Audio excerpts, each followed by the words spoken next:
I used to believe I was indispensable to my husband. For years I told myself that Robert's success was our success, that every late night I spent combing through contracts, every dinner I hosted, to impress investors, every hour of my life devoted to his vision, was proof of our partnership. I thought love and loyalty meant blending myself into his shadow, building him up so we could both rise. But standing there that night in a glittering ballroom filled with chandeliers and laughter, I realized the truth. I had been erased from my own story. The night of his company's grand celebration should have been a triumph for us both. I had stood beside Robert for 23 years through lean beginnings and impossible odds. And I had poured not just money, but my very soul into the empire he now claimed as solely his. Yet as I moved through the crowd, I felt eyes following me, whispers brushing past like cold drafts. I heard fragments, "Frigid wife can't satisfy him, poor woman." I knew the tone, it was pity sharpened with cruelty. Near the stage, Robert shone in his tailored tuxedo, silver hair gleaming, laughter booming as he charmed foreign investors. His circle of admirers shifted to block me as I approached, as though I were an intruder at my own husband's coronation. When he finally noticed me, his eyes flickered not with pride or love, but with annoyance quickly masked by a brittle smile. "Oh, Margaret, you're here," he said, as though I were a guest who had overstayed her welcome. I told myself it was nothing. I smoothed my emerald dress, the one he had chosen for me, and pretended not to notice the looks. But then came the words that burned through the noise of the party, clear as glass breaking. "There's the useless wife." I turned my face hot with shame and met the smirk of his assistant Vanessa. She wore a scarlet dress that clung like sin, her voice sweet as poison as she leaned close. "This party is really for business associates, you know," she whispered. "I'm a key stakeholder," I replied, clinging to dignity. Her smile cut deeper. Had, past tense, security flanked me, then men who once nodded respectfully now took me by the elbows like I was a trespasser. "Remove this useless woman," Vanessa said loudly, making sure every guest heard. "And Robert?" He didn't lift a finger. He turned his back as I was escorted out, humiliated in front of the city's elite, stripped of 23 years of devotion in a single evening. The marble steps outside felt colder than any winter night. In my clutch was a bracelet I had meant to gift him, engraved with the coordinates of the beach where he first proposed. I had spent months planning that moment, imagining his smile. Now the velvet box slipped from my hands and scattered across the pavement. The irony was unbearable. I sat in my car, hands trembling, lungs tight with humiliation. But beneath the grief, something new stirred, a steel thread weaving itself through the tears. Vanessa thought she had shown me my worthlessness. Robert thought he could erase me. They forgot who I was. I wasn't just the wife. I was the co-founder, the investor, the woman whose name was on the very documents that built Sterling Enterprises. By the time I reached my home office, the humiliation had cooled into clarity. I opened the filing cabinets. Robert never touched the records he dismissed as housekeeping. 23 years of evidence waited for me in corporation papers with my signature as co-founder, loan agreements I had guaranteed with my inheritance, financial contributions totaling millions, proof that I wasn't an accessory, I was the foundation. That night, while Robert toasted himself under chandeliers, I called our financial advisor. My voice was calm, detached, almost clinical. "Liquidate my 17% stake, freeze all joint accounts, cancel every card." By morning, Sterling Enterprises would wake to a world they no longer controlled. The phone lit up with his name once, twice, a dozen times. I let it ring. Let him panic. Let him wonder where I had gone, what I had done. Each unanswered call was not silence, it was power. I had been called a useless wife. Now I would show him just how dangerous useless can be. I barely slept that night. My body shook with the aftershocks of humiliation, but my mind was sharper than it had been in years. I sat at the dining table surrounded by stacks of papers and bank statements, every detail of Robert's empire spread before me like a map of betrayal. For so long I had been the one to organize, to manage, to balance. He never cared about the details. He thrived on the spotlight, leaving the foundation to me. That had been his mistake. By sunrise, the first ripples were already hitting him. The financial advisor's confirmation email glowed on my screen: liquidation executed. The numbers, so many zeros, shifted from our shared accounts to mine alone.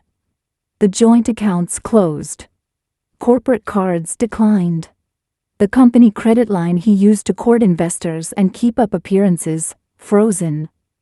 I imagined the look on his face when his champagne breakfast bounced on the hotel bill. Around 9, my phone rang again. This time I answered. His voice came through ragged, raw with disbelief.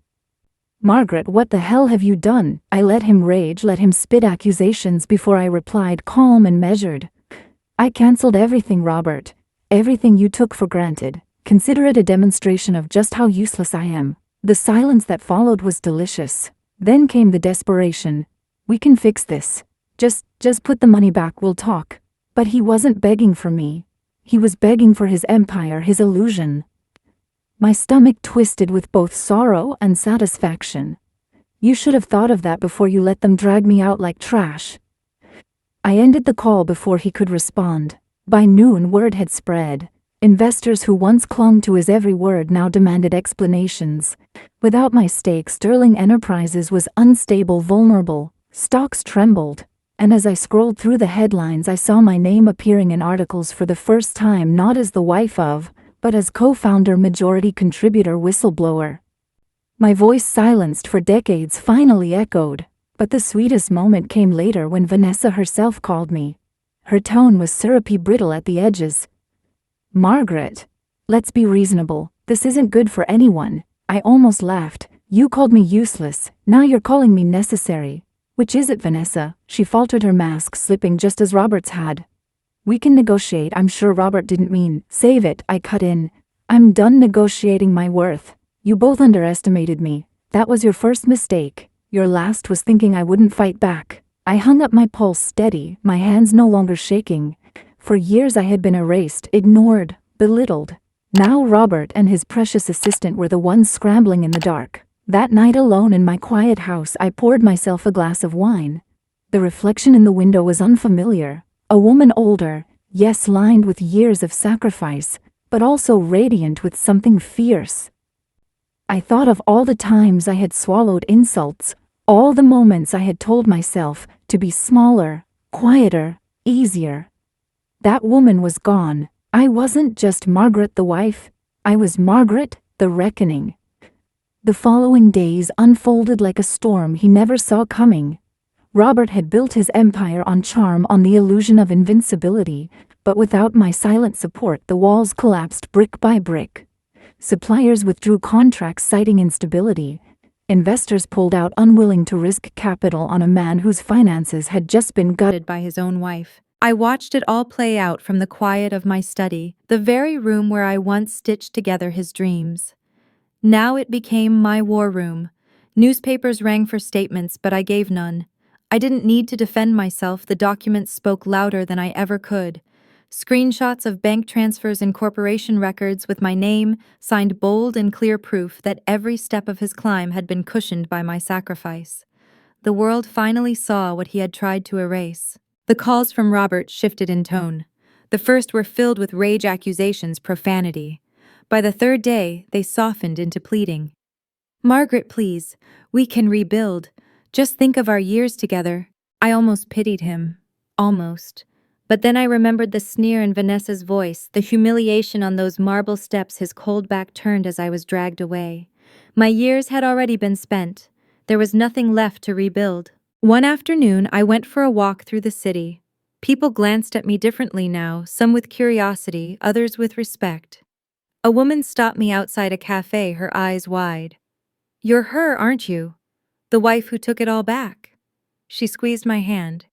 "You give us hope." Her words struck deeper than she knew. I hadn't realized until that moment that my defiance wasn't just for me, it was for every woman who had been silenced, dismissed, written out of her own story. Back home, a courier delivered a letter. The handwriting was Robert's, desperate and jagged. Inside a single page, "I can't do this without you. I never could. Come back and I'll make it right." I read it once, twice, then placed it in the fireplace. The flames curled the paper into ash, just as his promises had always turned to smoke. He wanted me to return as his safety net, his shadow, his insurance policy, but I was done saving him from himself. Vanessa disappeared from the public eye within a week, her name whispered in scandal as rumors spread of her failed takeover attempts. She had hitched her future to Robert's star, and now they both fell together, crashing into the very abyss they dug for me. And me, I was free in a way I had never been.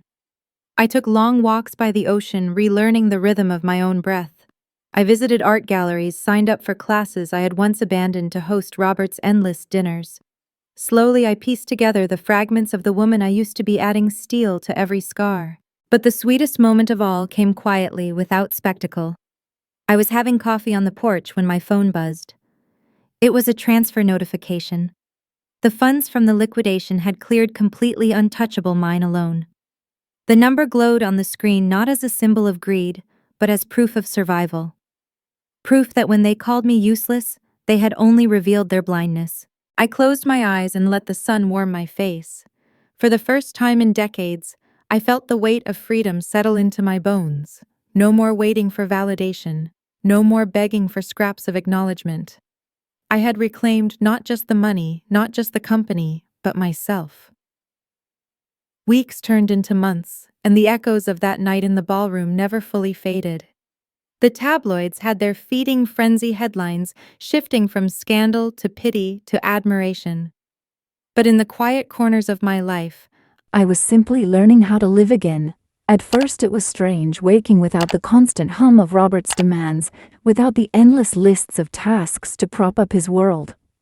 I'd stand in the kitchen, coffee in hand, staring at the silence as though it were a stranger. But silence, I discovered, wasn't emptiness. It was possibility. I traveled.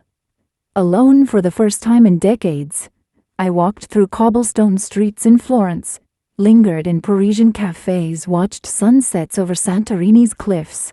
In each place I carried only myself, no man's shadow, no one else's expectations. And in those moments, I realized how small I had made myself for so long, shrinking to fit a life that never truly belonged to me. Occasionally, news of Robert filtered through. Sterling Enterprises had fractured subsidiaries, sold off, lawsuits looming. He was last seen in photographs outside a courthouse, his once proud posture bent, his smile brittle. I felt no triumph, no glee, just a weary understanding. He had dug his own grave, brick by arrogant brick. Vanessa's name was little more than a bitter punchline whispered among investors. She had gambled everything on a man who couldn't stand without the wife he had tried to erase. Her silence now was louder than all her smug whispers had ever been. One evening, as I unpacked from yet another trip, I found an old photograph tucked into a drawer. Me and Robert in our 20s, flushed with youth and belief. I stared at it for a long time, not with longing, but with clarity. That woman in the photo had given everything, thinking love meant sacrifice without end. She didn't know her worth yet. She hadn't learned that devotion without respect is a slow death. I slipped the photo back, not out of regret, but as a reminder of how far I had come. Now when I stand before the mirror, I see someone else entirely. A woman lined with battles, yes, but radiant with survival. A woman who turned humiliation into liberation, betrayal into power. I am not useless. I never was.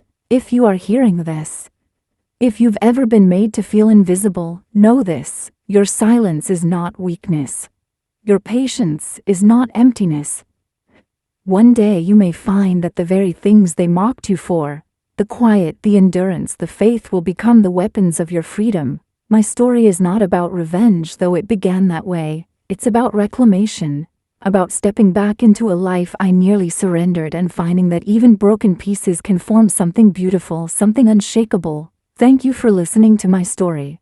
If it touched something in you, if it reminded you of your own strength, please like this video. Share it with someone who needs hope. Subscribe for more stories of resilience, and leave a comment about your journey. Your voice matters. Don't let anyone erase it.